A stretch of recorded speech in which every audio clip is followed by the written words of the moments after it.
ever feel like these days we're basically trusting the cloud with, like, everything? I mean, we're talking data analysis, machine learning, the whole nine yards all up there. Yeah.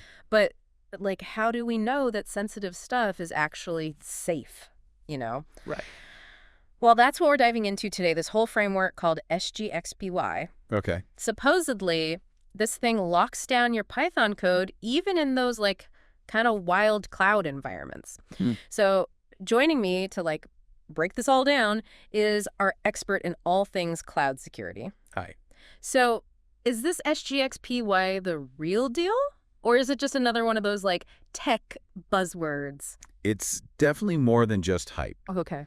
The really cool thing about SGXPy is it uses Intel SGX enclaves. Enclaves. Okay, so imagine like you have this super high security vault, Okay. but it's right in the middle of like a bustling city. Hmm. That's your enclave, basically, like a super, super secure space, Okay. but within the computer's processor itself. Oh, wow. So even if somebody like manages to get into the city, which is your cloud environment in this case, Right. your valuable data and your code, it all stays locked up tight in that vault. Oh, I like that. A fortress within a fortress. Yeah.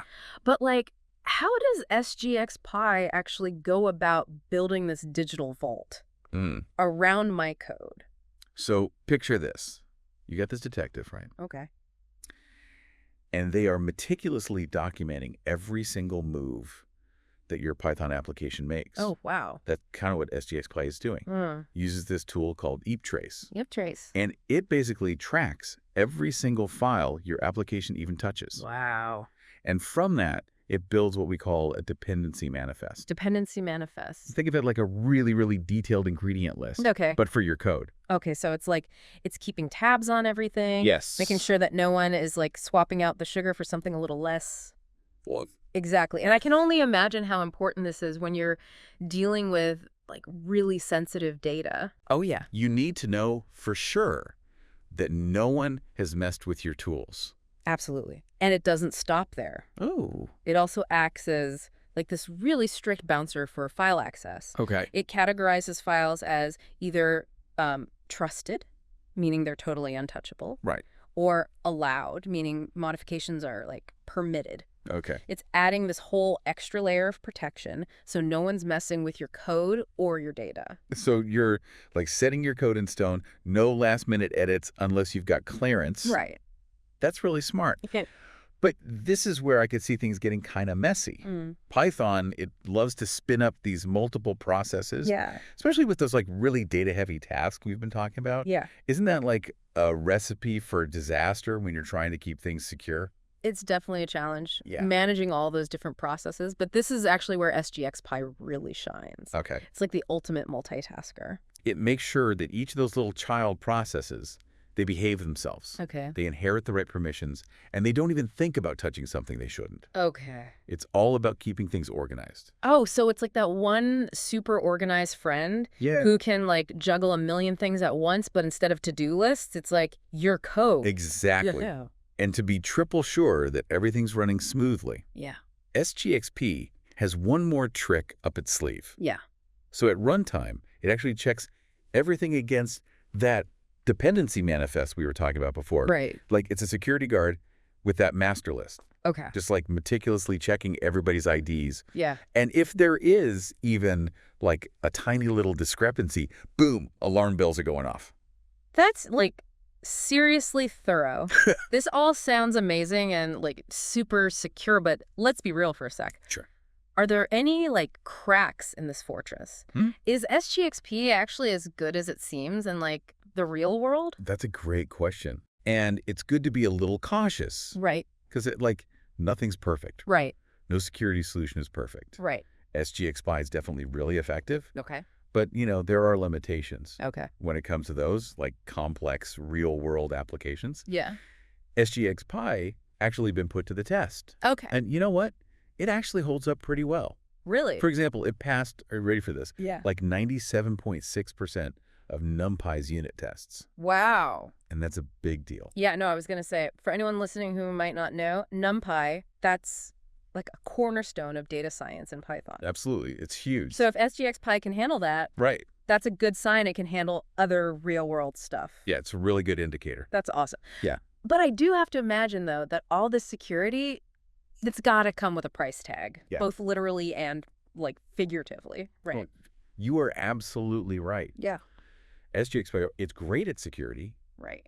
but there are some performance trade-offs. Mm-hmm. Okay, you're mainly going to notice it during like startup. Okay. And when you're dealing with a ton of different processes, Yeah. it's kind of like having like a super dedicated security detail. Okay. Like you're going to have top-notch protection, Right. but might not be, the fastest trip. Right. A necessary evil sometimes. Exactly. Okay. Sometimes you got to like sacrifice a little speed for all that extra security, right? Totally. Totally. So speaking of like potential weak spots, Okay. you remember that whole bank vault analogy we talked about before? Yeah. The fortress in the city. Exactly. Yeah. Well, even the like most secure vault out there, Right.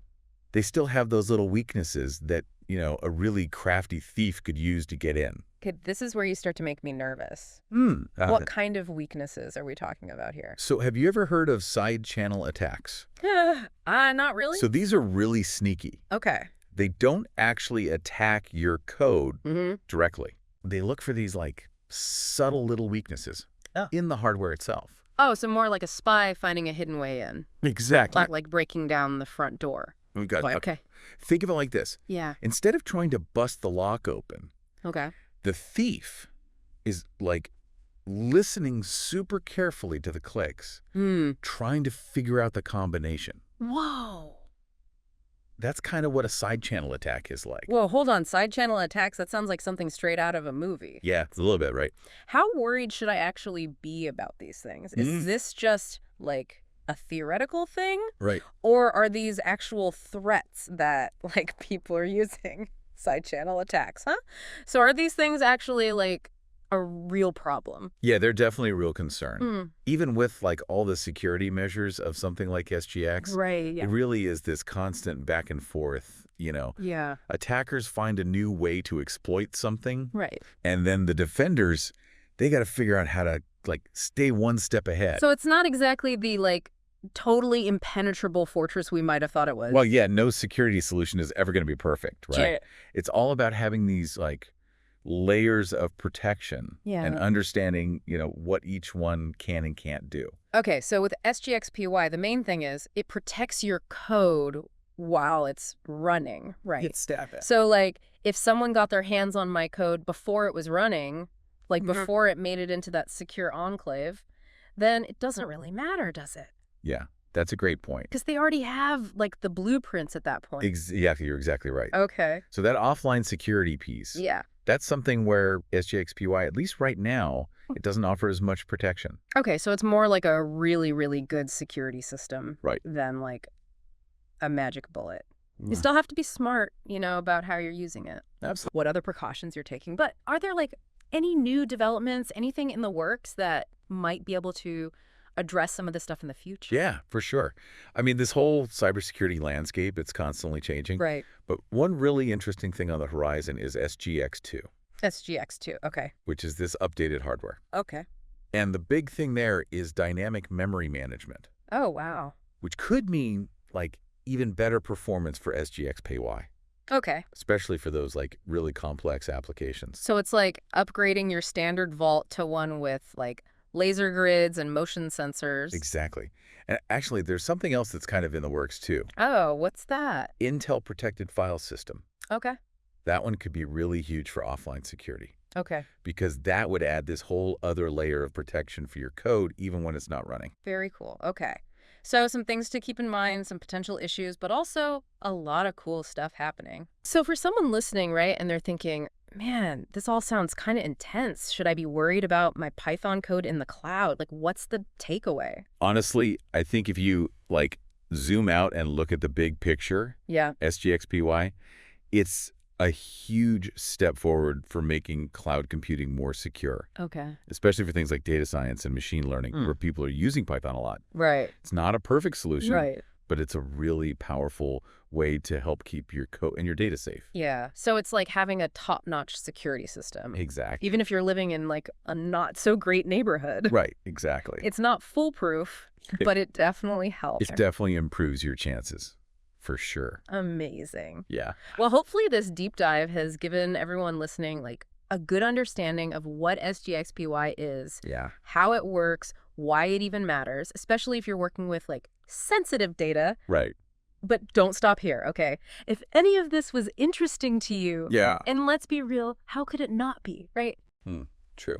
I would encourage you to like keep digging. For sure. Go explore SGXPy, see if it's right for you. Right. Definitely. This is really just the beginning. That's what's so cool about it, is like we're always pushing the limits. Right. And like as we do more and more in the cloud, the big question is how do we make it as secure as possible?